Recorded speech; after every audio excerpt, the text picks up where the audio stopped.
People always ask such great questions in my live Q&As.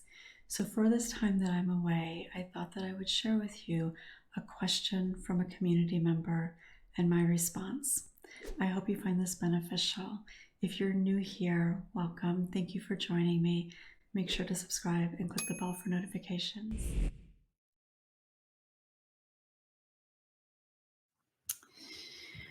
When you're actively working to heal from trauma, is there ever a point that you get to where it's just easy to go about your life without thinking about or relating things to your trauma? Or is it just always like this, where you spend so much of your day trying to keep yourself grounded and not living in the moment? Okay, so the question here, when you're actively working to heal, is there a point where things just kind of get easy? So when you are actively working on healing is different than when you have healed, right? So when you are actively working on healing, there are certainly days that are easier, maybe even days that feel quite easeful. But when you're actively working on healing, so obviously there's a lot you're still kind of digging into. There's a lot that you're trying to understand. There's certainly a lot that you're having to practice. It takes a lot of energy. There's a lot of ups and downs. So when you're really in the active part of healing, I don't know that I can say that you're going to have a lot of time where things just feel easy, or that you're not thinking about it in some way, like relating different things. Because in the active part of healing, a lot of it is still about understanding. It's a lot of practicing, and the practice has to be mindful practice. Otherwise, it's not going to be a natural thing to do, so you're not going to do it. So you have to be mindfully practicing. So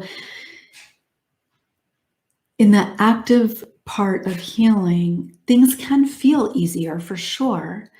Not every day has to be a day that is filled with an immense feeling of difficulty and struggle or pain or emotion. That certainly doesn't have to be the case at all. But when you're actively working on healing,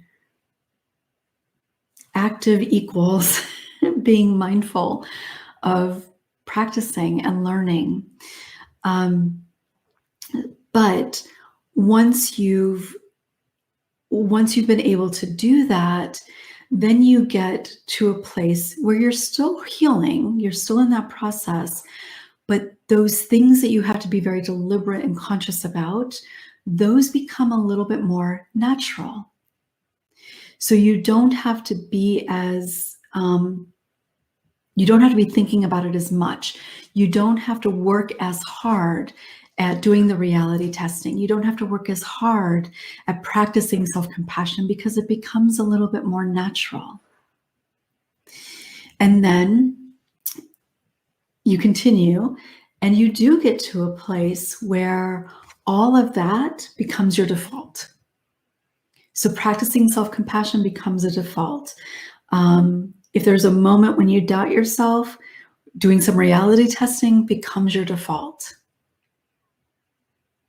That is what healing looks like, but it takes a lot of time and practice. Now, having said that, because we are human, even when you've been on the other side of healing for a while, so even for me in my own life now, particularly if I'm feeling vulnerable, so if I'm stressed about stuff, certainly with COVID, if I'm not feeling well, something could happen and I might have a moment of doubt that lingers a little bit longer, or the moment of doubt might cause me to doubt some other things. But the difference is you're aware of it. You become aware of it very quickly, and then you're able to do things to help you get out of it. So I hope that makes sense. I hope I don't scare anybody by talking about that too. But that is the process, and I think it is important for people to understand what happens through that process. And then it is a practice. One of the things I talk about in Deeply Rooted is that cultivating self-compassion is a process and a practice. We have to keep coming back to it. We have to practice over and over and over again, like math. Like seeing the teacher do it on a chalkboard doesn't mean that you know it and understand it and can apply it in every circumstance, right? You have to be able to write it out yourself. You have to be given all different kinds of problems to work it through. You have to apply it in different contexts. You have to take the summer off and come back the next year and practice again, refresh your memory and how it all works. That is the process of healing. Thank you so much for watching. I do hope that you found it helpful. If you have your own question that you'd like to ask, send it to qanda@courageousjourneys.com. That link will be below. And if you're interested in participating in live events, group experiences, healing experiences, or would just like to stay connected, make sure to sign up for my newsletter. That link will be below as well. Thanks so much for watching.